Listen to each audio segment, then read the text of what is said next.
Good morning. My name is Eric Brooks. I'm the curator here at Ashland and Henry Clay Estate, and it's very good to have you with us this morning for Wake Up with Ashland. Thanks for joining us. We appreciate everyone out there tuning in every Thursday for our program. I want to take a minute to thank Capri Mutual Funds for their generous sponsorship of this program.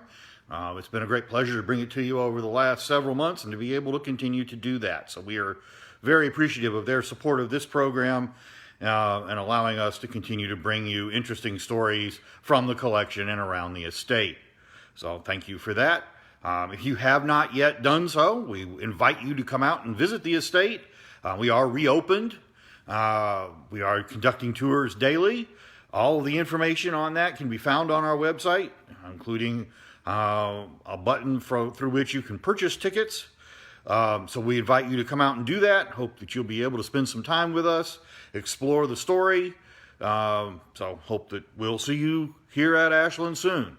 Also, please take note on the website of the donate button. In these challenging times, all support is greatly appreciated, and we continue to need every support that we can get. So if you haven't done so and are able to do so and would like to do so, please by all means click the donate button and take advantage of that.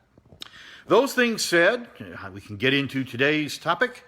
I am actually in one of my favorite rooms in the house for a variety of reasons.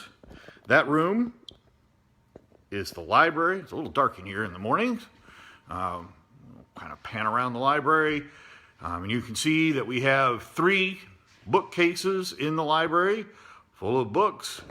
Good morning, Morgan. Morgan is a Henry Clay descendant. Hope to see you here soon. Good morning, Mike, one of our intrepid docents. There's another bookcase. We have 3 bookcases in the library. This room is one of the most interesting rooms in the house. I don't know how much this is going to show up. We'll try. We have the skylight and a serpent.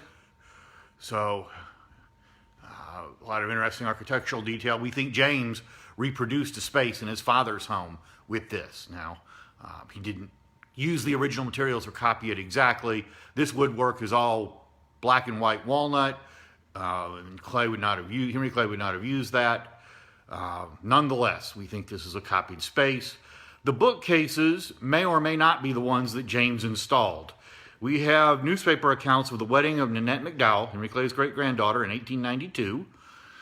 That indicate that around the time of that event, her aunt, Magdalene Harvey McDowell, designed and built new bookcases for the library. So maybe these are her bookcases. Whatever the case, you can see that they're full of books. Checked yesterday. Good morning, Julie, another Henry Clay descendant. Glad to see it's also your favorite room. I think it's a lot of people's favorite room because it's just a really cool room. But I checked our catalog yesterday. We have over 1,300 volumes in the collection. And those volumes represent all generations of the family and a wide range of topics of all sorts. They're not all in the library. I'm going to walk around and show you some of the places where they're located, and then I've selected some books for us to take a look at. So we have 3 bookcases in the library, and some time ago, I think my predecessor did a big inventory of the library of Ashland, all of the books. And if you want to know more about the books, you can go on our website, henryclay.org, click on the Learn tab, and there's a tab under that for the collection. On that tab, there's a button for our collection catalog. You can look at every book in the collection if you wish to do so. Just search for book, and you'll get over 1,300 responses, so I hope you have some time. But when he inventoried these, when these were inventoried and organized, they were organized into subjects. So it's a little easier to find things. If you know what you're looking for, you can go to certain places in the house to find it. So for example, this bookcase over here in the corner by the door is all social science, history, geography, a little politics, and then at the top is militaria. And I'll talk about that and what that means, but that's what's in this section here. If you go over here to this bookcase, this is the one on the other side of the door from the hallway at the front of the house. This bookcase is all biographical. All these books are biographies of people. There's Richard Hickman Menifee, Life of the Lord Chancellor. We even have one on Cassius Clay. So this is all biography. This bookcase at the back side of the room is all literature. We have a lot of the classics, so I'll talk some about some of the specific classics that we have. If you come into the billiard room, we have a large break front, which has two bookcases on either end. This end, and I'll try to stand where it's not reflecting, this is all poetry. We have quite a lot of poetry in the collection, and one of Henry Clay's great-granddaughters was a published poet. So we have, upstairs I have in my research collection her poems. This side is science at the top. I can get over here out of the reflection. Sorry, the window is reflecting. It's hard to see. That's science. We have things about planting and botany, philosophy, geology, all sorts of scientific work. Down here is a whole shelf of medical books. We have a number of medical books in the collection. Henry Clay's great-granddaughter, Nanette, married a doctor, and Nanette's grandfather was a doctor. So we have some doctors in the family, and we have some of their medical books. And at the very bottom, this shelf down here at the very bottom, this is family genealogy stuff. So books on various families and whatnot that relate to the Clay family, that sort of thing. So that's in that corner. Now we have one other room with a significant bookcase and a significant section of the books, and that room is the study. We have this bookcase. Now this actually was Henry Clay's bookcase. The family says that it was used in his law office. That might have been downtown, or it might have even been here in the study at Ashland. But nonetheless, it is a bookcase that belonged to and was used by Henry Clay. And it essentially has two parts. The top part, the section, the first two shelves here, the lower two shelves, are local history, local works, that sort of thing. See, there's Kentucky biographies, so on. Morning, Sue. Sue is one of our intrepid volunteers. Sue spent a lot of time with the books here at Ashland. She knows a great deal about them. We've spent a lot of time researching them, etc. Then the books at the top are pretty much legal and political. These are Henry Clay's Supreme Court case reviews, which he used and in which he has cited. So, two parts here. The bottom part of this bookcase, every book in the bottom part of the bookcase is a biographical work on Henry Clay. So we've got copies of the life of Henry Clay. We've got the life and speeches of Henry Clay. You name it, we have it.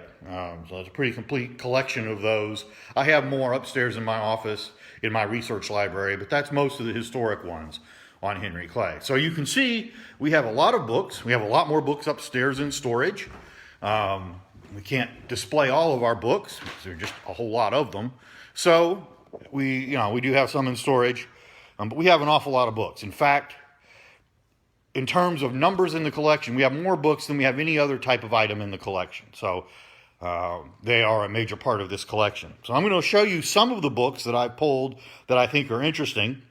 One book that pretty much everybody had in the 19th century, in Clay's time, was the Bible. Pretty much every family had that book, at least one, and oftentimes they were passed along and used multi-generationally, and this family was certainly no exception. Books were expensive, so unless you were relatively well-to-do, having many books was unlikely. Of course, the Clay family was pretty well off, so they had a lot of books, and those books accumulated over the generations. I pulled two Bibles to show you. I'm going to start with this Bible right here. This Bible was given by Henry and Lucretia. You see their names here. I don't know what the deal with the K is. I think that's a misprint. But it was given, Henry and Lucretia gave this to their daughter-in-law, Susan. And it's inscribed. You can't really see that very well. It's inscribed in pencil. There's two volumes. This is one volume. You have another volume that was actually in the bookcase in the study. And it's a pretty standard Bible. One thing about Bibles that is really neat, and this is true of this one, we have a number of others in the collection of which it is true. And one of the reasons we like Bibles is that they're full of family genealogy. So there's a lot of information in here about the various generations of the family. So there's a lot of great information that we use to understand the family. Julie asks if Henry Clay spent a lot of time reading for pleasure other than with the law. And I don't really know. He certainly had a lot of books, and I'm going to show you a couple that we know were his. I don't think Henry Clay was a voracious reader like other political figures. Thomas Jefferson, for example, had a voluminous library. Theodore Roosevelt, in whose home I worked at one time, would devour several books a day. I mean, that house is full of literally probably tens of thousands of books. Every room in that house is full of books. So I don't think Henry Clay was that sort of reader. He probably read, but I don't think he read that much. It's hard to say. He doesn't spend much time talking about it. We don't have enough volumes of a library that would have been his to make a lot of conclusions, but I think likely Julie is quite right that he didn't spend that much time. This Bible is one that we acquired not that long ago, and we acquired it for a very interesting and rather funny reason. So you can see here, this Bible was presented to Henry Clay by this lady. I think that's A.B. Burroughs, something like that, on Christmas Day of 1849. Well, if you come up here to the top, presented to Mrs. Dixon by her friend H. Clay, Washington, March 1850. So Clay gets his book for Christmas of 1849, and by March of 1850, he has regifted it. So anybody thinking that regifting is a new thing, proof positive it is not. We do have some books in the collection that belong to Henry Clay. We have a number that could have, that are old enough to have. But we have some that we know did, and these are two of them. These books were sent to Henry Clay by their authors. You can see here, to the Honorable Henry Clay from the author. This one later on was passed to Henry Clay's daughter-in-law, Josephine, who passed it on to Madeline McDowell Breckinridge. She identifies herself as Madeline's aunt, and that's kind of sort of right. Anyway, and that was for Christmas of 1889. And this book is about the animals of North America. Richard Harland, M.D. Let's see here, 1825, published in Philadelphia. So this is a book that we know, without question, belonged to Henry Clay. And I would imagine he probably read at least some of it. This is another one. I really like this one. These have been conserved, these two, which is why they're in such good shape. We have a lot of books, and so, unfortunately, we have not yet been able to conserve nearly all of them. We make those decisions based on things like these being Henry Clay's, the Bible being one that was a family Bible. Those kinds of things are of extreme import, so they have been conserved. This one, again, was presented to Henry Clay by the author. You can see here. This may be Henry Clay's grandson. We see that the children often did things like that in the books, so they continue to be read and used. This is about Virginia, Clay's home state. It's a really nice end piece there with a number of prominent presidents from Virginia, other Virginia figures, none of which are Clay, incidentally. The history of Virginia, its antiquities, etc., a description of D.C. So this one would have been of a special interest to Henry Clay, and I would think if you were going to read a book, this would be a book he read. We have a number of other works. We talked about literature, and we have a lot of the kinds of works that you would expect to find from this period. For example, we have several collections of the works of Charles Dickens. This particular one is one that we use. This is actually Dr. Bullock's, Dr. Thomas Stapleton Bullock, Nanette's husband, which probably means it was also Nanette's. It's got A Christmas Carol in it. So we've used this at Christmas time a number of times to do a Dickens Christmas. This also has at the back of it a work called American Notes. You can see that there on the spine. And American Notes is a work that Dickens wrote about his trip to the United States in 1842. On that trip in March 1842, he met Henry Clay on the floor of the United States Senate. Clay was giving his retirement speech. Dickens happened to be in town, and someone offered to take him there and took him to the Senate, met Henry Clay. He says of Henry Clay that Henry Clay was a wonderful person and seemed to very much enjoy meeting him. So this book is very important to us for a variety of reasons, but it's one of several versions of the works of Dickens in our collection. We also have several volumes of the works of James Fenimore Cooper. This particular one is a work called The Spy. And I think these are McDowell era. Yeah, Quarterly McDowell's. This is from Frankfurt, when they lived in Frankfurt. Mike asked about a typical cost to preserve a book, and that's a very difficult question to answer. Preservation is very specific. What it takes to preserve one item is very different than the next. So it could be anywhere from a couple of $100 to thousands of dollars, just depending on the needs of the book and the book itself. Generally speaking, a book like this, you're probably looking at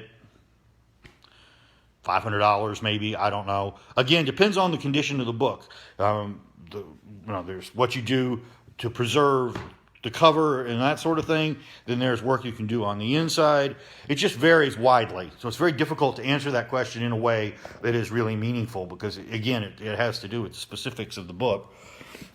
We also have the works of Robert Louis Stevenson. So if you're into pirates or that sort of thing, this has got Treasure Island in it. And Kidnapped. So another volume that they were reading at this time. This is a really important book called Bluegrass and Rhododendron. This book is by an author named John Fox Jr. John Fox Jr. is a Kentuckian, one of the most famous authors from Kentucky. His most famous work is a book called The Little Shepherd of Kingdom Come. But he was a good friend of the family. We actually have lots of photographs of him here on the grounds, being entertained by the McDowell girls, Madge, Nanette, Julia, and some of perhaps their brothers. But he's frequently seen here as a visitor. So this was something they would have had because they were good friends with John Fox Jr. We also have biographies. This is Marshall's Life of Washington. So it makes sense that Henry Clay would have books on George Washington. He idolized George Washington. This particular book belonged to Henry Clay Jr. You see December 1832, so this may have been a gift. This may have been in his father's library before, but nonetheless, we know that Henry Clay Jr. read it. You can see the title page there. So this is a several volume work, but it makes a lot of sense that you would find that here. This is one on Dolly Madison. This one probably contains references to Henry Clay. Dolly Madison and Henry Clay were close friends. She had parties regularly in D.C. that Henry Clay attended. This one, let's see. Yeah, this is an H.C. McDowell. Henry Clay McDowell was Henry Clay's grandson-in-law. That's 1887. So this would have been not long after they moved into here that he acquired this book. This book is the autobiography of Amos Kendall. This is a very important book for us because this book deals with an individual who actually lived at Ashland. Amos Kendall was the tutor for the Clay family children, particularly the sons. So he would have worked with them, and some of the books in the collection they may have read. But he talks about his time here. Amos Kendall later on in life sort of did a 180 and kind of turned on Henry Clay. He became a member of Andrew Jackson's kitchen cabinet. Wrote a lot in the newspaper in D.C., not positively about Clay, which is unfortunate because the fact of the matter is Lucretia saved his life. He became very ill while at Ashland, and she nursed him back to health. We talked about the history and geography collection. This is Innocents Abroad, Mark Twain. So this is about travels around the country and around the world. So we have Twain in the collection. This one I just like because I think the picture on the cover is really cool, and I'm very interested in the Middle East. But it's about travels in Syria and Palestine, called On the Desert. It's a McDowell-era book. Again, this is presented by the author, Henry Field, on my birthday, October 10th. Gotta like that. This is a very, very nice picture history of England. This belonged to Nanette McDowell, Henry Clay's great-granddaughter, and was presented to her. The inscription's kind of hard to read, but has lots of pictures and a really, really glorious cover. Covers like that were often, in this era particularly, in the later part of the 19th century, very colorful and very, very decorative to help sell the book. So that was something she would have enjoyed. This is a very important book. This is a history of Fayette County, Kentucky, 1882. We have a number of local histories, and again, this has information about the house, the family, etc. This particular book was written by a man named Robert Peter. Robert Peter, if you look down here, professor of chemistry in the Agricultural and Mechanical College, chemist to the State Genealogical Survey, etc. So he's working down at A&M, the Kentucky University and Agricultural and Mechanical College, which was a merger between the State A&M College and Kentucky University, which had evolved and was what was once known as Transylvania University. So he's a professor there. He would have worked, his offices probably were over at the Woodlands, which was part of the campus, maybe down at Transy. He also helped with the Natural History Museum here at Ashland. But this is a great history of Fayette County and the Bluegrass, and it's got lots of pictures and things of the people and places around here. So there's a lot of information on here. This is the kind of book that's not only a family book, it's a book we can use to do research. Let's see. There's pictures. So very important work for us for a variety of reasons. Now, I mentioned militaria. This family served in the Civil War. 5 grandsons served in the war, and Henry Clay's grandson-in-law, Major Henry Clay McDowell, served in the war, and we have a number of books that they would have used. This is a field fortifications manual. This one was actually used by T.J. Clay, and I believe that's Thomas Julian Clay, a grandson, son of Henry Clay Jr. Thomas Julian was a Confederate, so this book he probably had, and it probably gave him information about fortifications and things, and he would have used it in his military career. The rest are generally Major McDowell, and here's one, rifle and infantry tactics. This one, he was an officer and the marshal for the state of Kentucky, so U.S. Army regulations. This came from the executive office. You can see this is one that was actually part of the office collection. So I guess at the end of the war, they dissolved the office and Major McDowell collected the book.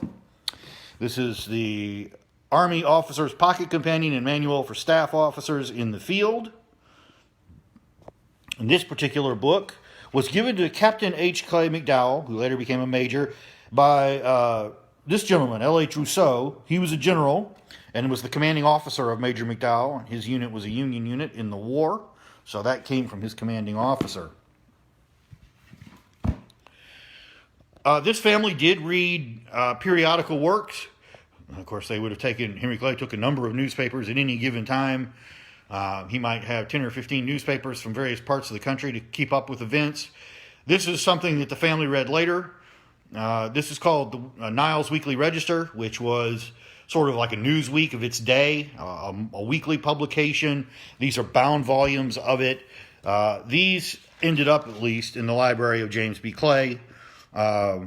Came back to us. You can see here, this is March 1819. So September 1818 to March 1819. All sorts of interesting things. So they were reading that sort of literature. And I want to end this book. It's a really interesting book. I showed you that we have a large collection of biographies of Henry Clay. This one is the very first biography of Henry Clay. 1831. This was done by an author named George Prentice. He came to Kentucky to write this book. And the idea here was to produce a biography that could be distributed for the campaign of 1832, presidential campaign. Henry Clay was certainly known, but I think the thinking was, if we produce this biography, we can get more facts out there, create sort of a resume that people can read as to why he might be elected president. The other thing that Prentice did around this time was take over a flagging paper in Louisville. And he resurrected that paper. He renamed it the Journal. And it was a paper whose primary mission was to support the Whig Party and Henry Clay. Now, that paper continued for a very long time and eventually merged with Henry Watterson's Courier and is now known as the Courier Journal. So the Louisville Courier Journal, our state's largest paper, started as a Henry Clay newspaper.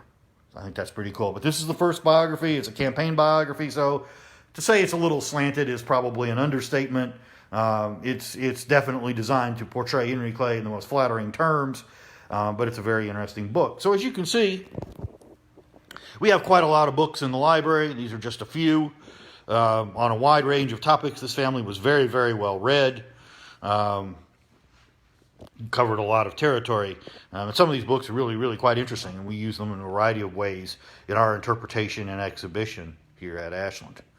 So are there any more questions about the library at Ashland?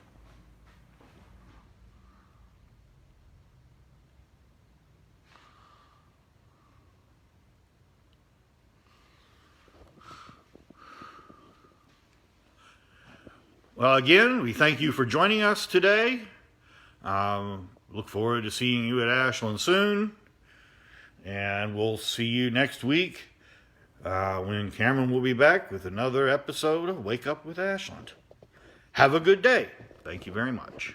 Oh, and happy birthday to Mom. It's your birthday today, so happy birthday to you. And hello to my wife, who may or may not be up yet.